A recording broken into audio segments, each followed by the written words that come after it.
Cümleten selamun aleyküm hanımlar. Divapatik YouTube kanalıma hepiniz hoş geldiniz. Bugün birlikte çiçekli çok güzel bir 5 şiş patik yapacağız.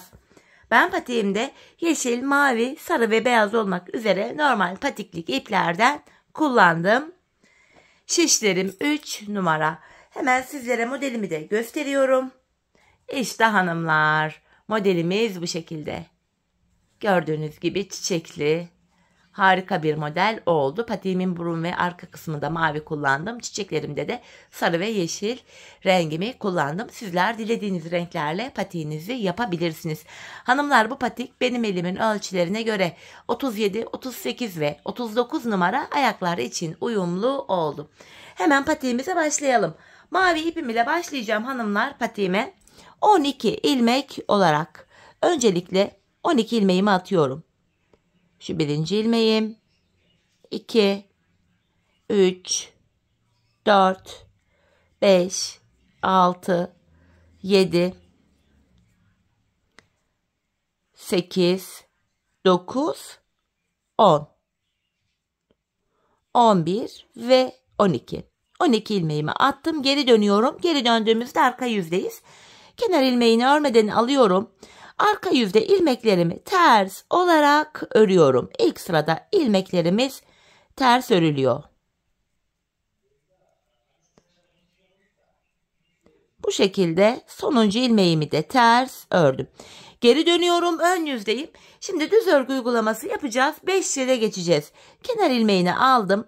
İkinci ilmeğim 3, 4, 5 ve 6 ilmeğimi ördüm.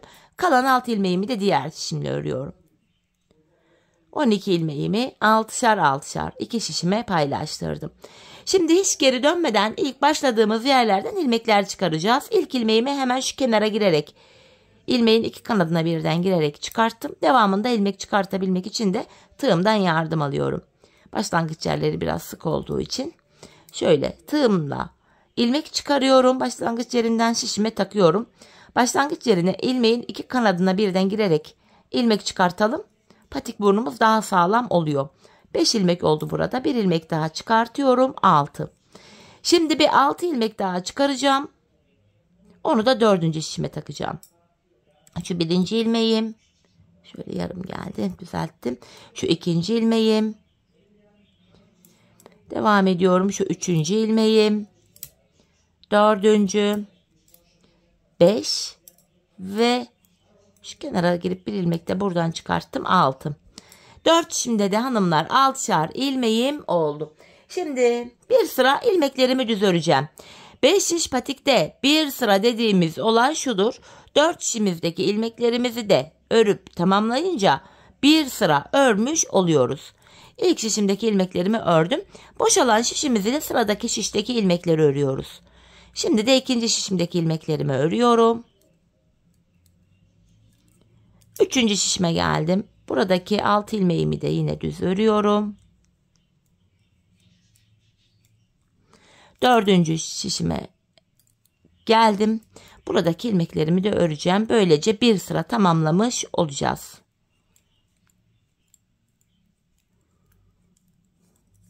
Şimdi hanımlar, tekrar ilk şişimizdeyiz. Birinci şişimize geldik. Artırmalara başlayacağız. Artırma işlemini şöyle patik burnuna baktığımızda şu sağ ve sol kenardan yapacağız. Ortalarda artırma yok. İlk şişimdeyim. Kenarımız sağda.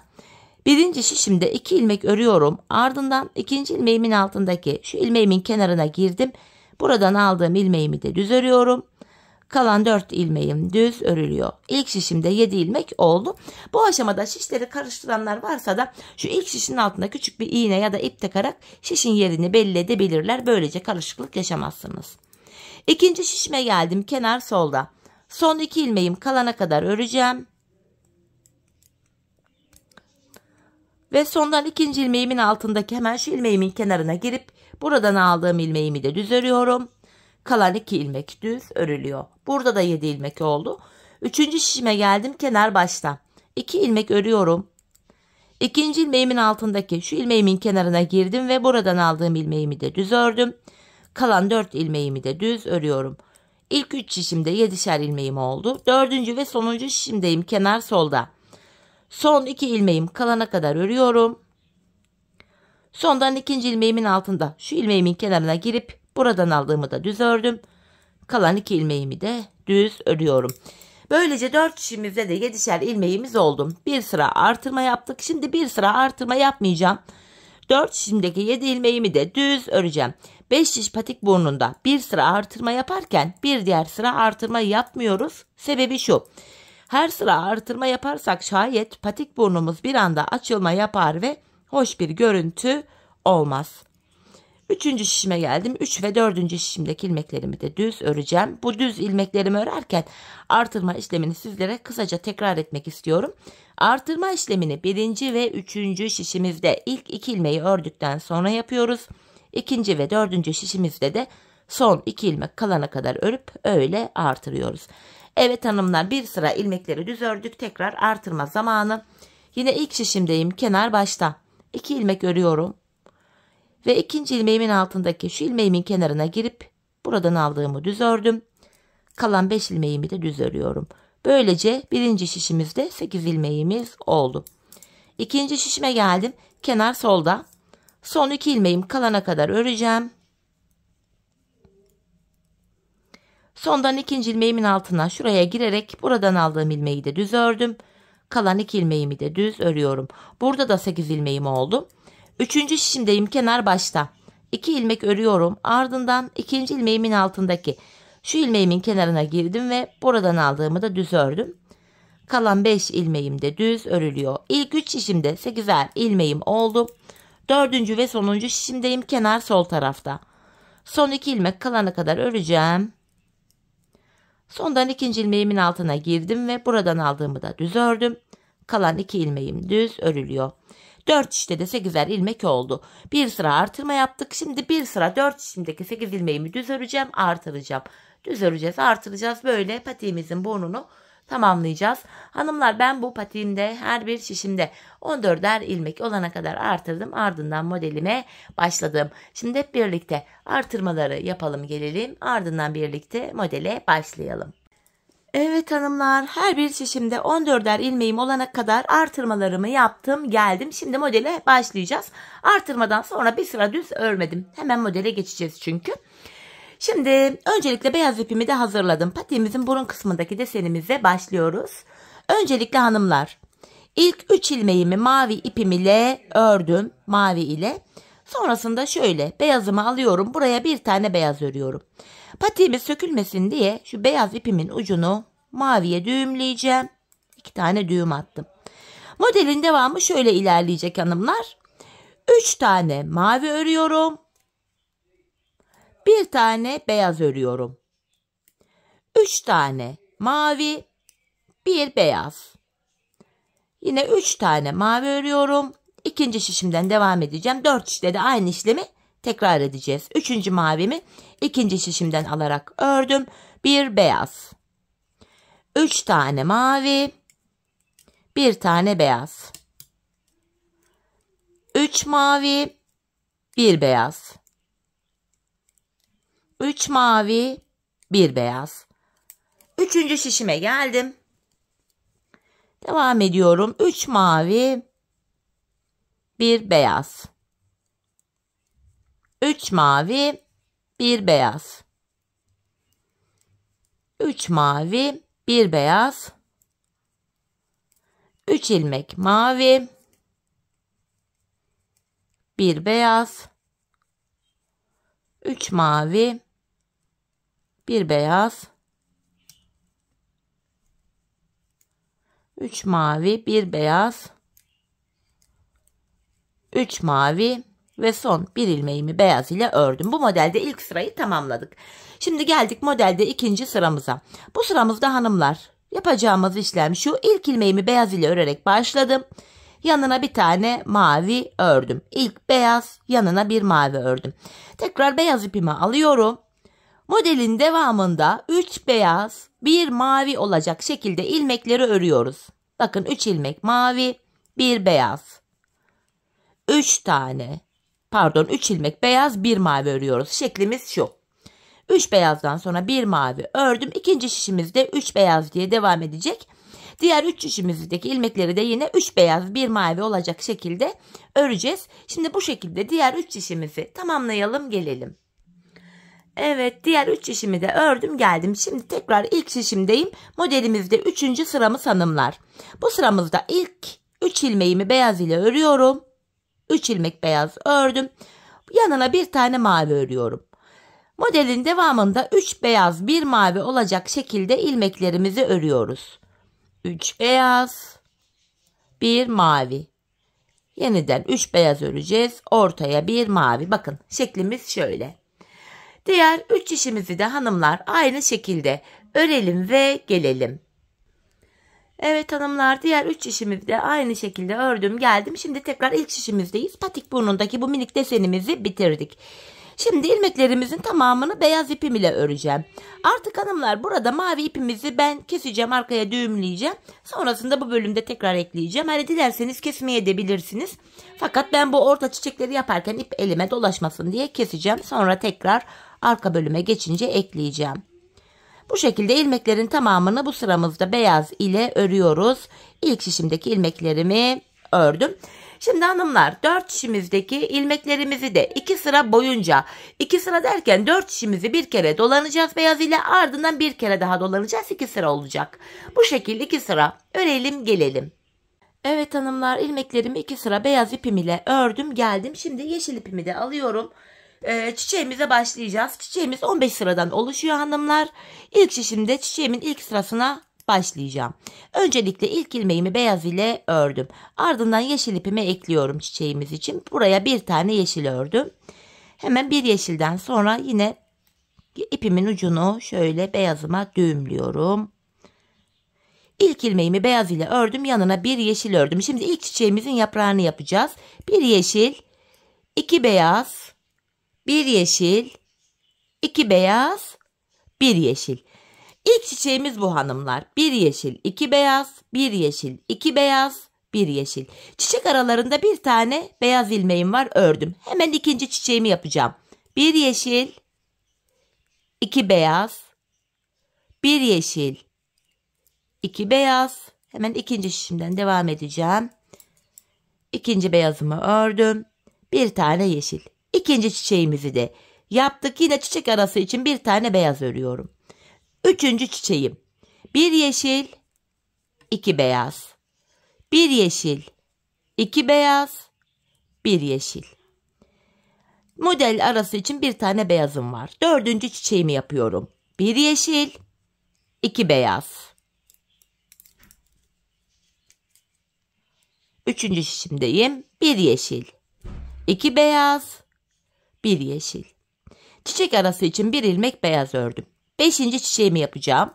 1 yeşil, 2 beyaz, 1 yeşil, 2 beyaz, 1 yeşil. Çiçek arası için bir tane beyaz ördüm. Altıncı çiçeğimdeyim. 1 yeşil, 2 beyaz, 1 yeşil, 2 beyaz, 1 yeşil. Çiçek arası için bir tane beyaz ördüm. 7. ve sonuncu çiçeğime geldim. 1 yeşil, 2 beyaz, 1 yeşil, 2 beyaz ve sonuncu ilmeğim yeşil. Böylece çiçeğimizin ilk sırasını tamamladık. Geldik çiçeğimizin yaprağının ikinci sırasına. Bu sıramızda hanımlar ilk ilmeğimi krem ile örerek başladım. Yanına bir yeşil, bir krem. İkinci sıramız böyle gidiyor. Bir krem ile başladık. Bir yeşil, bir krem. Bir yeşil, bir krem. Bir yeşil, bir krem. Bir yeşil, bir krem. İlmeklerimizi sırasıyla bir yeşil, bir krem olacak şekilde örüyoruz. Bir yeşil, bir krem, bir yeşil. Bakın ikinci şişimizde krem diye devam edecek. Bir krem, öyle yapacağız. Yeşilden sonra krem diye beyaz diye devam ediyor. Böyle devam edeceğiz. Diğer 3 şişimizi de bu şekilde örelim gelelim. Evet hanımlar, diğer 3 şişimi de ördüm geldim. Şimdi tekrar ilk şişimdeyim. Modelde 3. sıramız. Bu sıramızda hanımlar ilk 2 ilmeğimi beyaz ile örüyorum. İlk 2 tane ilmeği beyaz ördüm. Yeşilimi alıyorum. İlk yaprağımı yapacağım. 2 yeşil, 1 beyaz, 2 yeşil. İlk yaprağımı yaptım. Yaprak aralarına 3 tane beyaz örüyorum. 1, 2, 3. İkinci yaprağımı yapıyorum. 2 yeşil, 1 beyaz, 2 yeşil. İkinci şişimden devam ediyorum. İkinci yeşilimi buraya ördüm. Yaprak aralarında 3 tane beyazım var. Diğer çiçeğimin yaprağını yapacağım. 2 yeşil, 1 beyaz, 2 yeşil. Yaprak arası için 3 tane beyazımı örüyorum. Diğer yaprağımı yapacağım. 2 yeşil,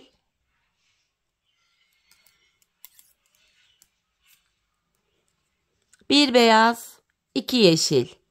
Yaprak arası için 3 tane beyazım var. Yine 2 yeşil, 1 beyaz, 2 yeşil. Yaprak arası için 3 tane beyaz örüyorum. Devam ettim. Diğer şişimdeyim. Yine 2 yeşil, 1 beyaz, 2 yeşil.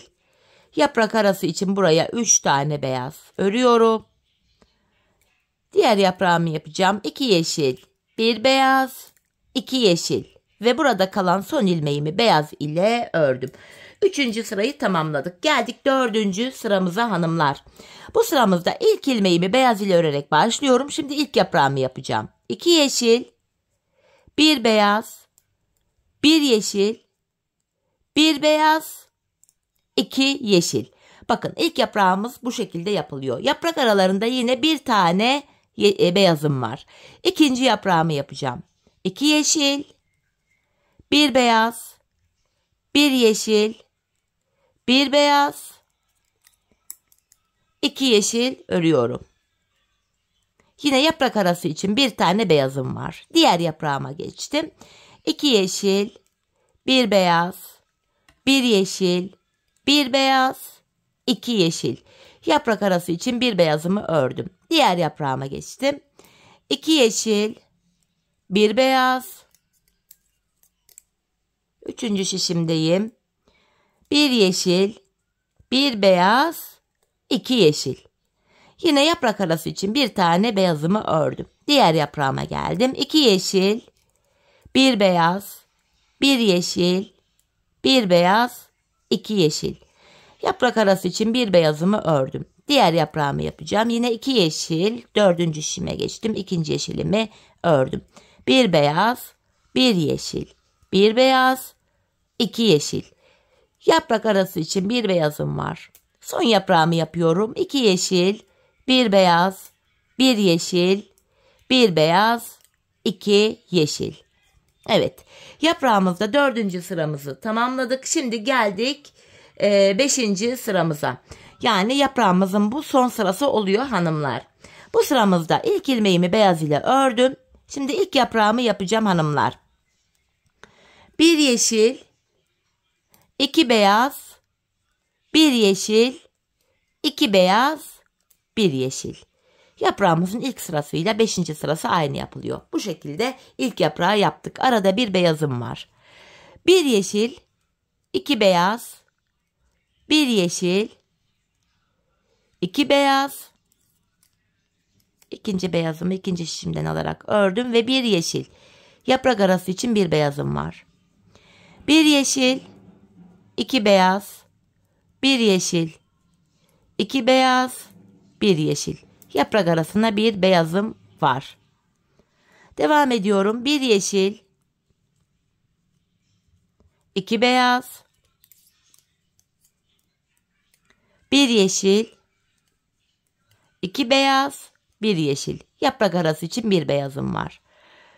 1 yeşil, 2 beyaz, 1 yeşil, 2 beyaz, 1 yeşil.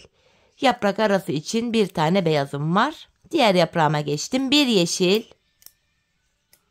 4. şişimdeyim. 2 beyaz, 1 yeşil, 2 beyaz, 1 yeşil. Yaprak arası için bir tane beyazım var. Diğer yaprağıma geçtim. 1 yeşil, 2 beyaz, 1 yeşil, 2 beyaz ve sonuncu ilmeğim yeşil. 5. sıramızı tamamladık. Yaprağımız bitti hanımlar. Şimdi çiçeklerimize geçeceğiz 6. sıramızda. Hemen sarı ipimi alıyorum. Sarı ipimizi ekleyeceğiz artık bu aşamada. Öncelikle hanımlar, 6. sıramız. Bu sıramızda yapacağımız işlem şu: 1, 2, 3 ilmek beyazı ördüm. Ardından sarı ipimi alıyorum. Çiçeğimi kuruyorum. Bir tane sarı ördüm. Yine sarı ipimin ucunu da şurada beyazıma düğümleyeceğim. Artık yeşil ipi de kesip arkaya düğümleyebiliriz hanımlar. Yaprağımız bitti. Yeşil ile işimiz kalmadı. Bir sarı ördüm. Bir beyaz, bir sarı. İlk çiçeğimizi bu şekilde yapmış olduk. Bir sarı, bir beyaz, bir sarı. Bu defa çiçek aralarında 5 tane beyazım var. 1, 2, 3, 4, 5. İkinci çiçeğimi yapacağım. Bir sarı, bir beyaz, bir sarı. Yine ikinci şişime geldim. Çiçek arasına 5 ilmek beyaz örüyorum. 2, 3, 4 ve 5. Yeniden bir sarı, bir beyaz, bir sarı. Tekrar çiçek arasına 5 tane beyaz örüyorum. Devam edeceğim. Bir sarı, bir beyaz, bir sarı. Çiçek arası için 5 ilmek beyaz örüyorum. Diğer çiçeğimi yapacağım. Bir sarı, bir beyaz, bir sarı. Çiçek arasına 5 ilmek beyaz örüyorum. 4 ve 5. Yine çiçeğim için bir sarı, bir beyaz, bir sarı. 5 tane beyaz örüyorum. 4, 5. Bir sarı, bir beyaz, bir sarı. Ve son 2 ilmeğimi beyaz ile ördüm. Artık hanımlar dediğim gibi şu yeşil ipimi buradan keseceğim. Şöyle. Yanlışlıkla sarıyı kesecektik. Hemen şöyle yeşilimi kesiyorum. Çünkü yaprağımız bittiği için yeşil ile de işimiz kalmadı. Hemen yeşil ipimin de ucunu şöyle düğümleyeceğim buraya. Sökülmesin patiğimiz. 6. sıramızı tamamladık hanımlar. Çiçeğimizde böylece 7. sıramıza geldik. Bu sıramızda 7. sıramızda ilk 2 ilmeğimi beyaz ile ördüm. Tekrar sarımı alıyorum. İlk çiçeğimi yapacağım. 2 sarı, 1 beyaz, 2 sarı. Bu defa çiçek aralarına hanımlar 3 ilmek beyaz örüyorum. 1, 2, 3. İkinci çiçeğimizi yapacağız yine. 2 sarı, 1 beyaz, 2 sarı. Hemen ikinci sarıyı ikinci şişimden alarak öreceğim artık burada da. Çiçek aralarına 3 tane beyaz örüyorum. 2, 3. Diğer çiçeğimizi yapacağız. 2 sarı, 1 beyaz, 2 sarı. Tekrar çiçek aralarına 3 tane beyaz örüyoruz. Model böyle devam ediyor. 2 sarı, 1 beyaz, 2 sarı örüyoruz. Model aralarına da 3 tane beyaz örüyoruz.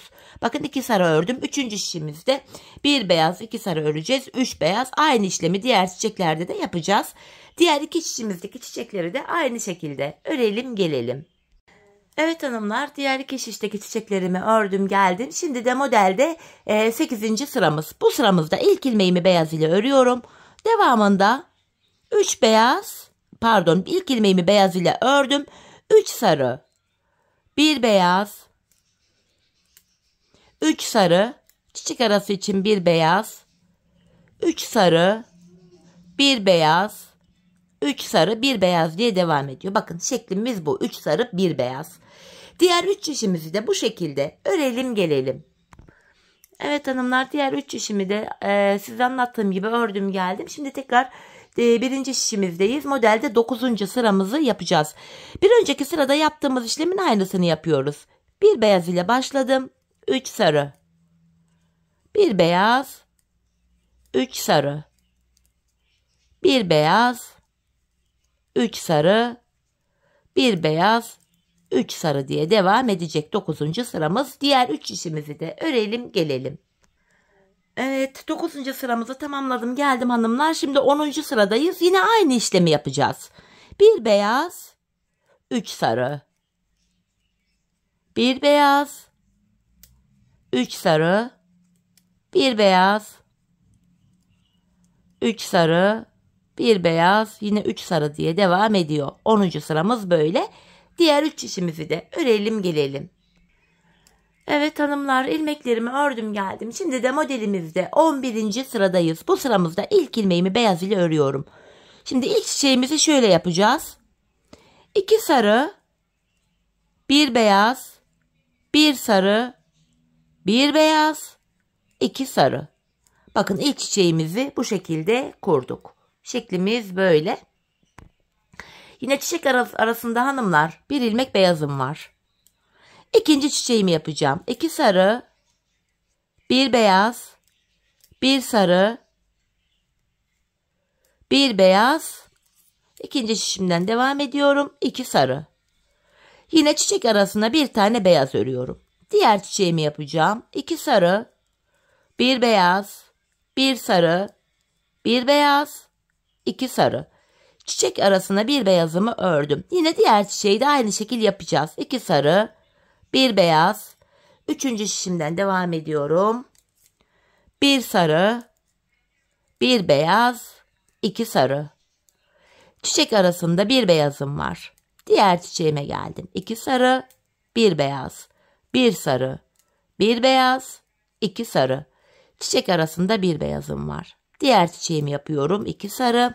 Dördüncü şişimden devam edeceğim. 1 beyaz, 1 sarı, 1 beyaz, 2 sarı. Arada bir şöyle beyazım var. 2 sarı, 1 beyaz, 1 sarı, 1 beyaz, 2 sarı.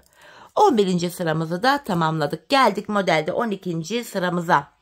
Burada da hanımlar yapacağımız işlem şu. İlk ilmeğimi beyaz ile ördüm. 1 sarı, 1 beyaz. Şu şekilde model devam edecek. 1 sarı, 1 beyaz, 1 sarı, 1 beyaz, 1 sarı, 1 beyaz, 1 sarı, 1 beyaz, 1 sarı, 1 beyaz, 1 sarı. Model böyle devam edecek hanımlar. İkinci şişte bir beyaz diye devam edeceğiz. Diğer 3 şişimizi tamamlayalım gelelim. Evet hanımlar, diğer ilmeklerimi ördüm geldim. Modelde yine ilk şişimizde 13. sıradayız. 13. sıramızda hanımlar şöyle beyazımı aldım. İlk 2 ilmeğimi beyaz ile ördüm. İlk çiçeğimi yapacağım. 1 sarı, 1 beyaz, 1 sarı, 1 beyaz, 1 sarı. Çiçek aralarına 3 tane beyaz örüyoruz. Şimdi ikinci çiçeği yapacağız. 1 sarı, 1 beyaz, 1 sarı, 1 beyaz. İkinci şişimden devam edeceğim. 1 sarı. Çiçek arasına yine 3 tane beyaz örüyorum. 1, 2, 3. Diğer çiçeğimdeyim. 1 sarı, 1 beyaz, 1 sarı, 1 beyaz, 1 sarı. Bu şekilde. Çiçek arasına 3 tane beyazımı ördüm. Tekrardan diğer çiçekleri de 1 sarı, 1 beyaz, 1 sarı, 1 beyaz, 1 sarı olacak şekilde öreceğiz. Çiçek aralarına 3 beyaz kuracağız. Diğer 2 şişteki çiçeklerimizi de aynı şekil örelim gelelim.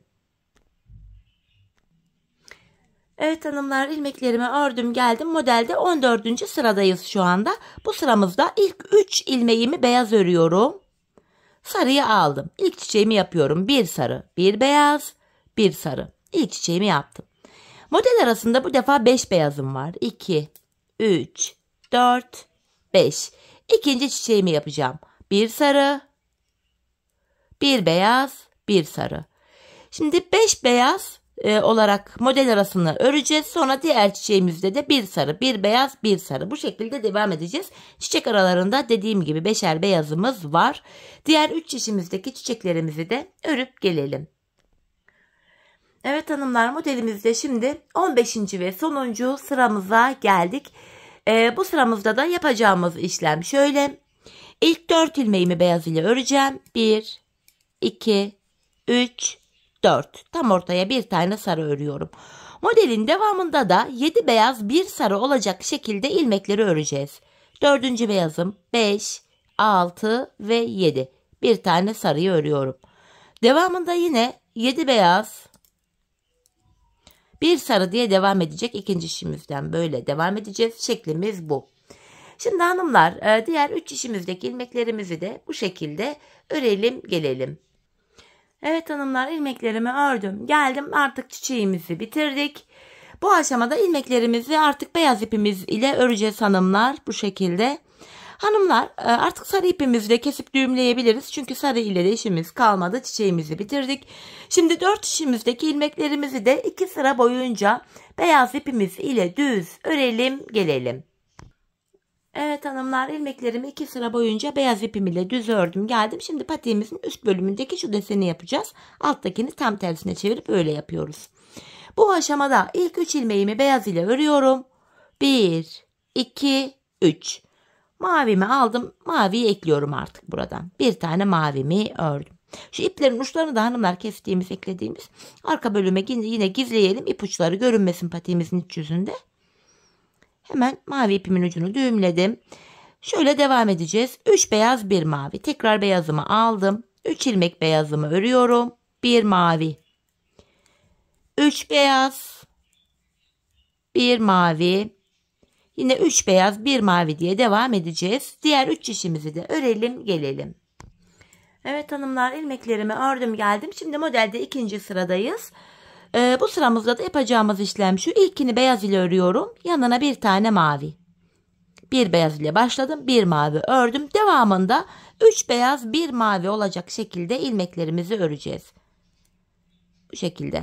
3 ilmek beyaz. 1 mavi. 3 beyaz. 1 mavi. Bu şekilde devam edecek. Şeklimiz böyle. Diğer 3 şişimizi de örüp gelelim. Evet, ilmeklerimi ördüm geldim. Şimdi de modelde 3. sıramız, maviyi alıyorum. Yapacağımız şu: 3 ilmek, ilk 3 ilmeğimi mavi ile ördüm. 1 beyaz. Devamında 3 mavi 1 beyaz öreceğiz ilmeklerimizi. 3 mavi 1 beyaz, 3 mavi 1 beyaz diye ilmeklerimizi öreceğiz. Şöyle devam edecek.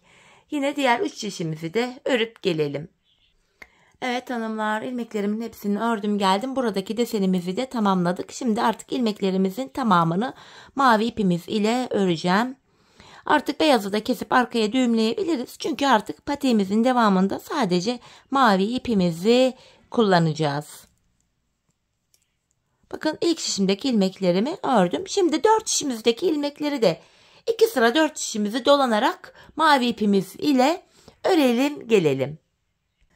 Evet hanımlar, ilmeklerimi 2 sıra boyunca mavi ipim ile ördüm geldim. Şimdi bilek ayrımı yapacağız.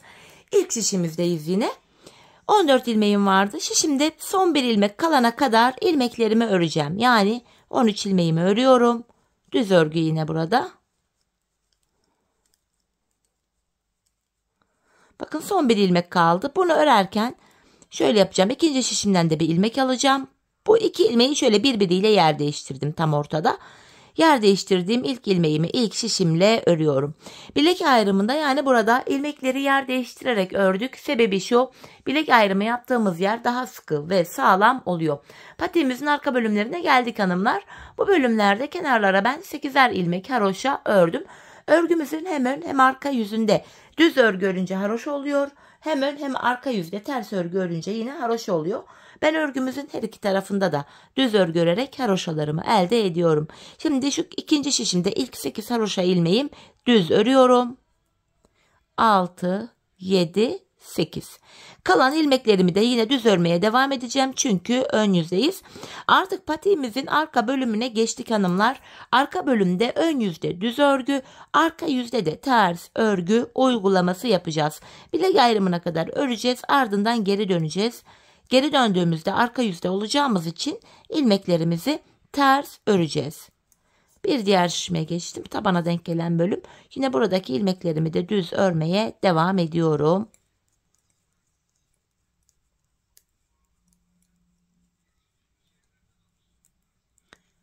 Sonuncu şişime geçtim. Bilek ayrımı yaptığımız şişimiz. Burada da yine ilmeklerimi düz öreceğim. Bakın, son 8 ilmeğim haroşa. Bunları hem ön hem arka yüzde düz öreceğim. Haroşalar oluşması için. Evet, bilek ayrımına kadar geldik hanımlar. Şimdi yapacağımız işlem şöyle: bilek ayrımına kadar örüyoruz, geri dönüyoruz, örüyoruz, geri dönüyoruz. Şimdi geri döndüm. Ben sonuncu ilmeklerimi ördüğüm için ilk ilmeğimi örmeden aldım. Bu kenar ilmeğim ile birlikte toplam 8 adet ilmeğimi düz örüyorum haroşamı. 7 ve 8. Bakın ön yüze bir diş haroşa düştü. Diğer ilmeklerimi de şu anda arka yüzde olduğum için ters olarak örüyorum. Bir diğer şişime geldim. Yine burada da ilmeklerimi ters örmeye devam edeceğim. Patiğimizin arka bölümünde yapacağımız işlem hepi topu bu kadar hanımlar. Yani yapacağımız işlemi kısaca tekrar edeceğim. Bilek ayrımına kadar örüyoruz, geri dönüyoruz, örüyoruz, geri dönüyoruz. Ön yüzdeysek eğer düz örgü, arka yüzdeysek de ters örgü uygulaması yapıyoruz. Sadece bilek kenarlarındaki 8'er ilmek haroşamızı haroşa olarak örmemiz gerekiyor. Dikkat etmemiz gereken tek detay bu. Son şişime geldim. Yine buradaki ilmeklerimi de ters örüyorum. Son 8 ilmeğime geldim. Bakın bunlar haroşa olduğu için bilek kenarında bunları düz örüyorum. Sonuncuyu da ördüm. Bakın bilek ayrımına geldik. Tekrardan geri dönüyorum. Yine ön yüzdeyiz hanımlar. Aynı işleme devam edeceğim. Kenar ilmeğini aldıktan sonra haroşa ilmeklerimi yine düz örüyorum. Tekrar ön yüzde olduğum için diğer ilmeklerimi de düz örmeye devam edeceğim. Arka bölümü bu şekilde tamamlayacağız. Şimdi şöyle baktığımızda patiğimizin şu kenarlarında birer diş haroşamız oluştu bile. Hanımlar ben bu patiğimizin bu arka bölümüne yani şuraya toplamda 15 diş 15 sıra haroşa ördüm. Benim elimin ölçülerine göre tam oldu. Sizler bu aşamada patiğinizi örerken ayağınıza ölçerek yapın. Ayağınıza bir giyin hanımlar. Patiğinizin arkasını topuğunuzun şu kenarına gelene kadar örmeniz gerekiyor. Bu şekilde ölçü alarak yaparsanız patik ayağınıza tam olur. Şimdi hep birlikte patiğimizin arkasını ölçülerimize göre örelim gelelim. Ardından birlikte topuğumuzu keseceğiz. Evet hanımlar, patiğimin arka bölümünü ördüm geldim. Burada 15 sıra haroşam var. Bu aşamada bilek ayrımından sonra hanımlar şu bölüm genişlediği için ilmeklerin hepsi dümdüz duruyor. Böyle tek şişte toplanacak duruma geldi. Ben bu aşamada ön yüzden baktığımızda bu sol kenara 24 ilmek ayırdım. Kalan ilmekleri de sağ şişime taktım. Şimdi topuğumuzu örmeye başlayacağız. Patiğimizin bu topuk bölümünde kenardaki 8 ilmek haroşamız yine haroşa olarak örülecek. Model bütünlüğü sağlansın diye. Bu şekilde 8 haroşamı ördüm. Şimdi ön yüzdeyim. İlmeklerimi düz olarak ve sayarak örmeye devam edeceğim. 8 haroşamı örmüştüm. 9, 10. 11, 12, 13, 14, 15, 16, 17, 18, 19, 20, 21, 22, 23 ilmeğimi ördüm. 24. ilmekte öndeki ikisini kesiyorum. Zaten buraya da 24 ilmek ayırmıştık. Burada da 24. ilmekte kesimi yaptık. Topuğumuz için ortaya baktığımızda burada da 7 ilmek kaldı. Bu 7 ilmek her seferinde birer birer kesilecek, eksilecek, bitecek ve böylece topuğumuz oluşacak. Şimdi kesimden sonra geri dönüyoruz hanımlar. İlk ilmeği örmeden aldım. Arka yüzde olduğum için buradaki ilmeklerimi ters olarak örüyorum. Sadece kenardaki son 8 haroşa ilmeğimi düz öreceğim. Bu şekilde. Bakın son 8 ilmeğime geldim. Haroşalarımı düz olarak örüyorum. Sonuncu ilmeğimi de ördüm. Geri dönüyorum, yine ön yüzdeyiz. Bir önceki sırada yapacağımız işlemin aynısını yapacağım. İlk 23 ilmeğimi öreceğim. 24. ilmekte kesimimi yapacağım. Bu şekilde 8 haroşamı ördüm. Yine sayarak gideceğim. 9, 10, 11, 12, 13, 14, 15, 16, 17, 18, 19, 20, 21, 22, 23. 23 ilmek ördüm. 24. ilmekte bakın öndeki ikisini alıyorum. Keserek örüyorum. İkinci kesimi yaptık. Bir önceki sırada burada 7 ilmek vardı. Şimdi baktığımızda 1 ilmek eksildi. 6 ilmek kaldı. Şimdi hanımlar geri döneceğiz. Arka yüzde ilmekleri öreceğiz. Ön yüzde yine ilk 23 ilmeği örüp 24. de kesimi yapacağız. Biz bu kesme işlemine aradaki şu 6 ilmek bitene kadar devam edeceğiz. Şimdi hep birlikte patiğimizin topuğunu örelim gelelim. Evet hanımlar, aradaki ilmeklerin bitene kadar patiğimin topuğunu ördüm geldim. İlk başta sol tarafa 24 ilmek ayırmıştım. Kesimlerden sonra sağ şişimde de 24 ilmeğim kaldı. Bu aşamada patiğimin düz tarafı içeride, ters tarafı da dışarıda olacak şekilde ikiye katladım. Tığ ile kesimimi yapacağım. İlk kesimim şöyle. Benden taraftaki şişten bir ilmek, ikinci şişten de bir ilmek aldım. İkisini topluyorum. Diğer kesimlerim de şöyle oluyor. Benden taraftaki şişten bir ilmek, ikinciden de bir ilmek aldım. İkinci ilmeği ilkinin içinden geçirip tığımdaki ilmeklerimi topluyorum. Benden taraftaki şişten bir ilmek, ikinciden de bir ilmek aldım. İkinci ilmeğimi ilkinin içinden geçirdim. Tığımdaki ilmekleri topluyorum. Karşılıklı olarak şişlerimizden birer tane ilmek alıyoruz ve ikinci şişten aldığımız ilmeği ilk şişten aldığımız ilmeğin içinden geçiriyoruz. Tığımızdaki ilmeklerimizi topluyoruz.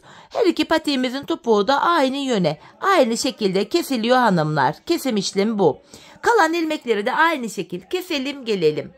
Evet hanımlar, ilmeklerimi kestim geldim. Son birer ilmeğim kaldı. Bu aşamada önce benden taraftaki ilmeğimi, sonra ikinci şişindeki ilmeğimi tığıma aldım. Üçünü birden topluyorum. Buraya 2 tane de şöyle zincir çektim ve ipimi kesiyorum. Artık patiğimizi tamamladık. Hemen ipimizin ucunu gizleyeceğim. Topuğumuza bakalım birlikte. Şöyle ilmek aralarına girerek öncelikle şu ipimi bir toparlayayım. Hani ayağı giydikten sonra bu ipler çıkmasın, çirkin görüntü oluşur. Evet bakın hanımlar, topuğumuz şu şekilde gizli kesim. Ayağı giyince zaten açılıyor, şöyle duruyor. Tertemiz görüntüsü var. Hanımlar, patiğimiz görüntü itibariyle böyle. Bakın görüntüsü şu. Hemen bir de manken ayağıma giydireyim. Birlikte ayağımızda da bakalım. Çok güzel, çok hoş bir patik oldu hanımlar. Gayet çeyiz içinde uygun. Günlük kullanım içinde gayet kullanışlı bir model. Ben çok beğenerek, severek yaptım. Umarım sizler de patiğinizi benimle birlikte beğenerek, severek yaparsınız. Yapacak olanlara şimdiden kolay gelsin. Evet hanımlar, patiğimizin ayaktaki duruşu da bu. Gördüğünüz gibi çok güzel, şık, tertemiz bir model oldu. Şöyle hanımlar, patiğimiz. Evet, yine birlikte güzel bir modelin daha sonuna geldik. Umarım sizlere faydalı, hoş bir video olmuştur.